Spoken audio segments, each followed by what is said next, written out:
because I've been following this story. I heard that these little now look at this guy right here. Look at this guy at the bottom of your screen. Look at this guy right here. This is one of the culprits. This is one of the people that came over here for a better life. This is one of the ones that got arrested over in New York City, out here scrapping with and thinking that they can get with cops. Now, you know what the interesting thing about this whole story is that they were released and set free. Give us free. Do you know that this man got a tattoo of a cross down by his eye? Now, usually when you see that, any tattoo that's down by your eye, it used to be a teardrop, but they're getting a little bit more creative now. Now, it still is supposed to mean that you killed somebody. But whenever you get that cross by your eye and they got them purple lips, that's a stone cold killer, boy. That's somebody that don't care nothing about you. That's somebody that'll do anything to you for anything that they want as a result of it. And they know that they can get away with it because we got these liberal laws over here in the United States of the Americas. Yeah. Yeah, I want you to see why it's important for you to continue to help these people and support them for a better life. Y'all ready? New video is sparking even more outrage over the group of migrants accused of attacking. Do y'all see all of the migrants kicking the police officers right there? Do you see the migrants? A ton of them. Look. Is sparking even more outrage over the They're group reaching for their guns. They reaching them. They grabbing them. They kicking them. They beating up on New York City police officers. Look. Migrants accused of attacking 2 New York City police officers. That's what you're looking at on the left hand of your screen. Those guys were freed without bail. And now look at this. Here's one suspect flipping the bird to the cameras. He could care less. Another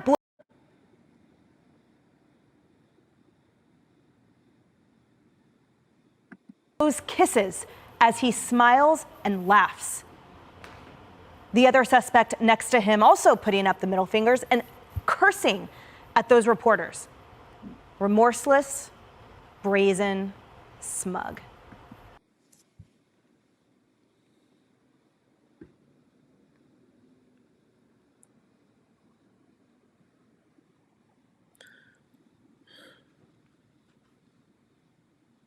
I'm not muted. Just give me a second. I got to take it in.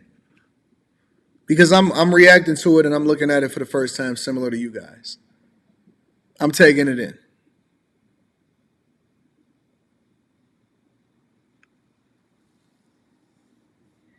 Let's rewind it really quickly. I want to see something. Kisses as he smiles and laughs. Is that a Gucci belt that he got on? And he's sagging? He got on the Mary jeans? I am flabbergasted. I am absolutely, he dressing better than y'all. He dressed better than y'all. You feeling comfortable.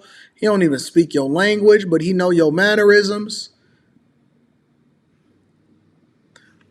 And they were set free. Didn't even have to worry about bail. Set free in New York City, where you can't even carry a gun without getting an automatic minimum 2 years in prison for carrying. Set free and was giving y'all the finger and blowing kisses at y'all and didn't care nothing about what it is that you thought. Wow. Oh, wow. Wow. No. Kenya from Cali talking about only a dude from the D would notice all of the labels. No, I'm looking at how fresh they are. They beating up on police officers and they ain't even got to worry about going to jail with it. And they got lawyers and stuff getting them out. Jesus. The other suspect next to him also putting up the middle fingers and cursing at those reporters. Remorseless, brazen, smug. And now the question is, will the Biden administration deport these migrants? Trace, this video is so hard to watch. On top of the video that was so hard to watch of them attacking police officers. Yep. Will there ever be accountability? No. And for your first question, will the Biden administration deport them? Doesn't matter, because if they do, they'll be back in 6 days. How many cases do we have where these people just come back? It's a revolving door. They go and they come back. If you or I or the Atlanta Falcons, as you were talking about earlier, went to Times Square and we kicked a cop in the head and we beat up a cop, we'd be in Rikers for the foreseeable future. That would be that. There's no bail for us. These people get out, get bail. It's ridiculous. And it's part of the problem where we cover the border every single day. And we know there's social media. They have learned that not only are there no consequences to go to the United States, they are incentivized. You get free health care in California. You get hotel rooms. You get all of the things that the people who actually are citizens here cannot get, and in some cases are taken out of, like high schools in New York and airports in Boston and places in Chicago where they meet and they gather have now become these sanctuaries and these places where they house the migrants. And it's not fair to the American citizens. And they are infuriated in blue cities across the country, from Denver to San Diego to Boston to New York, wondering, why is this happening? And now the president thinks, because chaos doesn't poll well, he thinks now is the time to shut the border. And I've been trying to shut it since day one. And those darn Republicans won't sign on. And the truth is, come on, everything that Trump did, you undid. Yeah. And that was the reason we have this problem.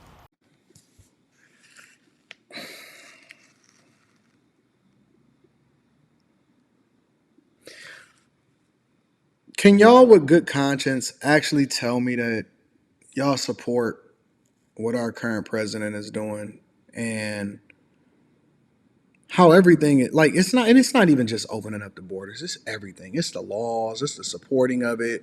It's the Safety Act out there in Chicago. It's the liberal views. It's the being able to kick and hold. It's the no frisk policy. It's all of this social justice, diversity, equity, and inclusion, all cobbled together. And then you throw the cherry on top of feminism, and you telling me that all of this just makes sense of how the direction that the United States is going. Like, at what point are you looking at this and you saying, hey, listen, we going in the right direction? We're going in the right direction. Okay, so we've had almost 4 years of Biden, right? Almost 4 years of Biden. And at what point can anybody that voted for this president is telling me that they actually getting the thing that they thought that they voted for? What thing that he ran on actually helped you to make the decision to say, yeah, this is my guy. This is my guy. Me, as a person that's running in the Victim Olympics, absolutely agrees with the decision to make sure that this guy is our chief president and leader of the free world. Honestly, honest to God, seriously. And it ain't just him. It's every single decision that you make as far as the leaders that y'all got in office. Brandon Johnson, Mike Johnston, Eric Adams, Karen Bass, J.B. Pritzker, the governor in New York, she gets a pass. Gavin Newsom. Listen, I know so many of these people. Gretchen Whitmer in Michigan. I know so many of these people by name, just by default of being aware of what's happening across this country as far as the worst things that's happening to us. And we just sitting here like we don't know what the heck is going on. Like and you know what the worst part about it? I could sit here and I could show you the evidence and I could show you these guys that's getting released. And you can suffer as a result of it, and they'll raise your taxes, and then you get nothing, and they're going to put them in your neighborhoods and in your schools, and your kids is going to be getting beat up and picked on by them. And you know what you're going to do? You're going to do the same thing that you did last year and the same thing that you did the year before. And you're going to put the same people in office, and you just going to do the thing that's going to basically undo everything for you. I don't get it. Why do we keep on hitting our head against a brick wall and thinking that we gonna move it? I'm honestly, genuinely confused. I have no idea of why y'all decide to make the decisions that y'all making. New numbers suggest more asylum seekers and illegal immigrants are now crossing the southern border in Arizona and California more than they do in Texas for the time being. This is happening as a coalition of Republican governors prepares to head to the Texas border this weekend. Fox 4's Blake Hansen in now with more on the ramped up role of states in border defense. Blake. Heather and Steve, more states this week have pledged to send manpower and other resources to the border. And while there is apparently progress in terms of Congress's plan to hatch out a border deal, there is some evidence that recent changes at the border might be having an impact.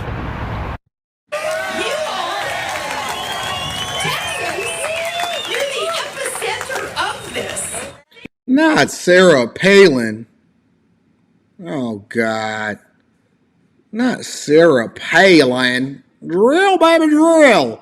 Listen, I'm pretty conservative in my views, but that don't mean that I believe in everybody.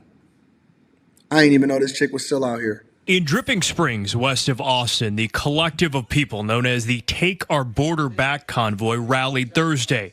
The group is traveling to the border for protests of the federal handling of the crisis. I think this is something that we can kind of all agree on in some way. We are very for legal immigration. We want to welcome people into our country with open arms, but we do believe it should be legally. We think they are more than welcome. Just do it the right way. The convoy is not the only group headed to Texas' southern border this weekend. Governor Greg Abbott announced he'll host 14 other Republican governors. It's as more red states vow support for the state of Texas's efforts, with the state essentially nudging out the federal government from areas like Shelby Park and Eagle Pass. If Texas is helping to erect barriers, putting up razor wire, doing other things to keep illegal aliens out, I want to be helpful with them doing that. A Customs and Border Protection source tells. Hey, I just want to shout out to all of the Republican governors that's actually putting resources behind helping Texas keep people and keep our border safe, because they realize that what happens to Texas at the border happens to all of us. And we all gonna have to suffer because we all are a part of the United States of America. So when you see these people in these blue states and these blue cities continue to complain while at the same time throwing no support behind actually solving for the problem, they're just like, if not worse, than the pharmaceutical companies when they treat the symptoms, but they're not actually trying to solve for the problem. But because we all standing on business and because we all want to make sure that we get online with the sister code of supporting Biden, at what point do we break rank and we say, you know what, this is not really good for my household. This is not good for my residents. This is not good for the people that's in Illinois. This is not good for the people that's in Chicago. This is not really good for Texas. We see y'all whining up there. Y'all blowing y'all budget out of control. At what point do you snap out of it and you say, listen, the same way that we had these conversations about relationships is the same way that we need to be having these conversations about politics and doing the thing that's in our best interest. Tells Fox News that crossings in the border sector, including Eagle Pass, dropped significantly from December to January, and a majority of crossings are now happening in Arizona and California, not Texas. In addition to Texas's hardened response, Mexico has increased its enforcement.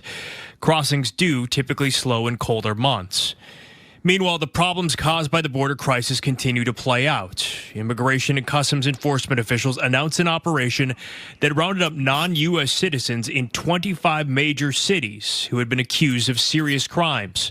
Officials also confirmed a Daily Caller report that an al-Shabaab terrorist was released into the U.S. after crossing illegally and not caught for about a year. Did y'all know that it's reports out there, and I don't know how true this is, but it's basically reports out there that said that instead of a lot of these countries housing their prisoners, what they do is they release them over and to get over into the U.S. over the border. Why should we feed them, clothe them, house them, prevent them from being out here doing some of the worst things when we could just let them go and then see what happens when they get over to the United States of America, and we could be cool. Listen, if I'm a person or a president that's overseeing a country, and I know that the United States of America is leaving their borders open, what do you think the first thing that I'm going to do? I'm not going to continue to spend the country's resources. I'm going to get him a better life. Hey, fam, listen, don't you ever come back here. If you come back here, it's lights out for you. But you know what you can do? You can head right over to the United States of America. Why not? Get you a new life. Listen, we need more resources, and we're working to get that as hard as we can. Some senators say that text of a border bill and Ukraine aid piece of legislation could be released as soon as tomorrow, with a test vote to happen possibly Wednesday of next week. That is despite House leadership, Republican House leadership, pouring cold water on the prospect of. This is so disrespectful. It's disrespectful. It's irresponsible, and it places us at a disposition.